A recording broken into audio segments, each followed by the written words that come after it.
ज्योतिषान खान के सचिवन आप सभी का हार्दिक अभिनंदन करता है। उम्मीद है आप सभी लोग स्वस्थ होंगे।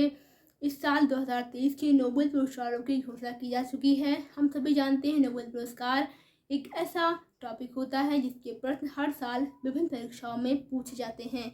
आइए हम देखते हैं इस साल का नोबेल प्राइज़ किन 6 क्षेत्रों में किन किन महान व्यक्तियों को मिला है। आइए हम देखते हैं। और नोबेल प्राइज़ 6 क्षेत्रों में दिया जाता है और 1901 में नोबेल प्राइज़ की घोषणा की गई थी। और ये अल्फ्रेड नोबेल एक जो है कि वैज्ञानिक थे। उन्होंने डायनामाइट की खोज की थी। उनका जो है कि जो आविष्कार था विस्फोटक था, तो उन्होंने सोचा कि ठीक है, कोई बात नहीं है। अल्फ्रेड नोबेल उन्होंने जो उनके पास राशि थी, पैसे थे, उन्होंने कहा कि जो रुपए हैं उनके द्वारा एक पुरस्कार जो है कि दिया जाएगा, जो हमेशा जो मानव के कल्याण के लिए जो कार्य किए जाएंगे उनके लिए ये पुरस्कार दिया जाता है। तो इस तरह से जो है कि नोबेल पुरस्कारों की शुरुआत होती है। 1901 में पहली बार दिया गया था। आइए हम जानते हैं इस बार 2030 का नोबेल पुरस्कार किन किन लोगों को मिला है। सबसे पहले अगर हम बात करते हैं चिकित्सा के विषय में, तो यहाँ पर कैटालिन कारिको और डू वेसमैन, इन दो लोगों को इस साल का चिकित्सा का नोबेल दिया गया। न्यूक्लियो वेस, जिन्होंने इस पर अध्ययन कार्य किया था, इससे कोरोना का प्रभावशाली टीका बनाना संभव हो पाया था। इस वजह से इन्होंने चिकित्सा का नोबेल प्राइज प्राप्त किया।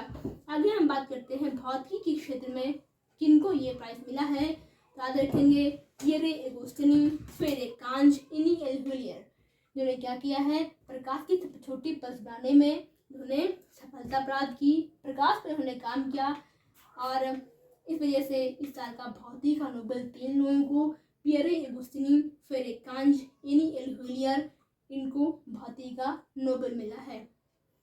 2-3 बार आप कॉपी में लिखेंगे, 2-3 बार आप पढ़ेंगे तो आपको याद हो जाएगा। और कभी भी ट्रिक के भरोसे नहीं रहना चाहिए, क्योंकि जब बहुत ज़्यादा ट्रिक हो जाती है माइंड में तो फिर आप अचानक से चीज़ों को भूल जाते हैं। इसलिए कोशिश करिए जिस वे में है उस वे में आप याद करिए और जो है कि कन्फ्यूजन से हमेशा बचिए। रसायन विज्ञान का अगर नोबेल हम बात करें तो मैगी जिबामंडी, लुइसी ब्रूस, एलेक्सी आई एक्यूम्यो, इन 3 लोगों को रसायन विज्ञान के क्षेत्र में इस साल का नोबेल मिला। उन्हें काम किया था, जिन्होंने क्वांटम डार्ट्स में काम किया था। क्वांटम डार्ट्स नैनो टेक्नोलॉजी के सबसे छोटे कणों में से एक होते हैं। इस वजह से इनको रसायन विज्ञान का नोबेल मिला था। अगर हम बात करें साहित्य के क्षेत्र में, साहित्य के क्षेत्र में इस साल का नोबेल प्राइज है जॉन ओलो फासो को दिया गया था। जॉन ओलो फासो को एक तरीके से नवोन्मेषी साहित्यकार के लिए दिया गया था और इनका जो पहला उपन्यास था रेड ब्लैक था, जो कि आत्महत्या जैसे एक तरीके से जो एक बहुत गंभीर विषय है इस पर प्रकाश डालता है। याद रखें रेड ब्लैक, आत्महत्या मतलब फांसी, तो जॉन ओलो फासो, ठीक है। और अगर हम बात करें इस साल का शांति का नोबेल किसको मिला था, तो नरगिस मोहम्मदी जी को इस साल का शांति का नोबेल पुरस्कार दिया जाएगा। 10 दिसंबर को नोबेल पुरस्कार हर साल बांटे जाते हैं और शांति का जो पुरस्कार है वो आपका नॉर्वे के ओस्लो शहर में मिलता है। बाकी कहाँ मिलते हैं अगर आपको पता है तो मैं आप ज़रूर लिखिएगा। और इन्होंने क्या काम किया नरगिस मोहम्मदी ने, तो इन्होंने ईरान में जो महिला हैं उत्पीड़न का काफ़ी शिकार होती हैं, उन्होंने क्या किया था, इसके विरोध में अपनी आवाज़ें बुलंद की थी। तो इस वजह से इनको शांति का नोबेल पुरस्कार दिया गया, ठीक है। अगर हम बात करें अर्थशास्त्र में, और बहुत खुशी की बात है कि महिलाओं की संख्या इस बार थोड़ी ज़्यादा है। और अर्थशास्त्र में अगर हम बात करें क्लाउडिया गोल्डिन को इस साल अर्थशास्त्र का नोबेल मिला है। ये बहुत गर्व की बात है और एक तरीके से परीक्षा का बहुत ही अच्छा क्वेश्चन भी है। उन्होंने क्या काम किया क्लाउडिया गोल्डिन जी को, तो उन्होंने महिला श्रम बाजार में जो महिलाओं की हिस्सेदारी है और इनका वेतन क्या है इसके विषय में उन्होंने शोध कार्य किया और पाया कि महिला श्रम बाजार में पहली बार तो जो महिलाएं उनकी भागीदारी अभी भी कम है और वेतन में भारी असमानता पाई गई कि हाँ, पुरुषों के बराबर महिलाओं को वेतन समान कार्य के लिए अभी तक नहीं मिल पा रहा है। उन्हें इसमें भारी कमियां पाई। तो महिला श्रम बाजार में जो महिलाएं हैं इनका वेतन इस पर उन्होंने स्वतः कार्य किया था। ये रही आपको नोबेल पुरस्कार। याद रखिए 6 श्रेणी में मिलता है। चिकित्सा 1, भौतिकी, दूसरी, तीसरा रसायन विज्ञान, चौथा आपका साहित्य, पांचवा आपका शांति, छठा आपका अर्थशास्त्र। एक क्वेश्चन बहुत ज़्यादा पूछा जाता है, किसी के क्षेत्र में नॉर्मन बोरलॉग को नोबेल पुरस्कार दिया गया। ठीक है, ध्यान से सुनिएगा। नॉर्मन बोरलॉग जो है कि हरित क्रांति के जनक कहे जाते हैं। इनको जब ऑप्शन में आप देखेंगे तो वहां पर ऑप्शन किस देखिएगा, कृषि।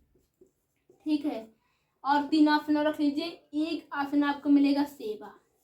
ठीक है, ये क्वेश्चन एग्जाम में आता है। ठीक है, तो हमेशा अगर नॉर्मन बोरलॉग जिन्होंने काम तो कृषि पे किया है कि कृषि में मिलता नहीं है, लेकिन हम सभी जानते हैं कृषि के क्षेत्र में अगर क्रांतिकारी कार्य होते हैं तो इसका प्रभाव सीधा जो मानव कल्याण पर जरूर पड़ता है। हरित क्रांति आई तो क्या हुआ, जो मानव जाति लाभान्वित हुई कि नहीं हुई। तो इस वजह से कृषि क्षेत्र का पुरस्कार वो सेवा की श्रेणी में रखा जाता है। ठीक है, बात आप हमेशा याद रखेंगे। कभी भी नॉर्मन बोरलॉग पर क्वेश्चन आता है तो हमेशा आप सेवा को टिक करेंगे।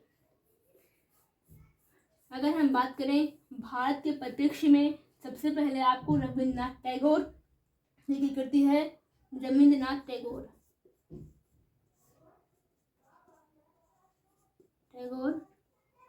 इनकी कृति है आपकी गीतांजलि। ठीक है, गीतांजलि इनको मिला था 1913 में। ये क्वेश्चन एग्जाम में आता है। एक तो ये आता है कि रविन्द्रनाथ टैगोर गीतांजलि किसकी कृति है, रविन्द्रनाथ टैगोर जी की है। इनको नोबेल प्राइज कब मिला, तो 1913 में मिला। भारत के पहले नोबेल प्राइज विजेता रविन्द्रनाथ टैगोर। और एक क्वेश्चन ऐसे बनता है कि एशिया के पहले व्यक्ति कौन थे नोबेल प्राइज के, तो वो भी आपके रविन्द्रनाथ टैगोर जी भी थे। ठीक है, इसके अलावा अगर हम बात करें कि पिछली बार 2000 जो है कि 19 में मिला था आखिरी बार इंडिया को, तो वो मिला था आपको अभिजीत बनर्जी जी को, और 7 के क्षेत्र में मिला था। और 2014 में आपका मिला था कैलाश सत्यार्थी जी को, जिन्होंने क्या किया था, जो बाल कल्याण के क्षेत्र में काफ़ी अच्छा काम किया था। उसके साथ साथ नारायण सिसोदिया जी को संयुक्त रूप से नोबेल प्राइज मिला था। तो ये रही आपकी एक महत्वपूर्ण जानकारी जो कि नोबेल पुरस्कारों से संबंधित रही थी। उम्मीद है वीडियो आपको अच्छी लगी होगी। तो याद रखिए, पढ़ते रहिए, आगे बढ़ते रहिए, क्योंकि पढ़ना बहुत ज़्यादा ज़रूरी होता है। आप पे कोई समस्या है, आप पे कोई राय है तो मैं आप ज़रूर लिखिएगा, कमेंट करिएगा। और तो बस यही चीज़ें आती हैं एग्जाम में, तो उसको आप ध्यान रखेंगे। और उम्मीद है वीडियो आपको अच्छी लगी होगी। कोई समस्या तो आप कमेंट में ज़रूर बताइएगा। थैंक यू, अपना ख्याल रखिएगा, पढ़ते रहिए, आगे बढ़ते रहिए।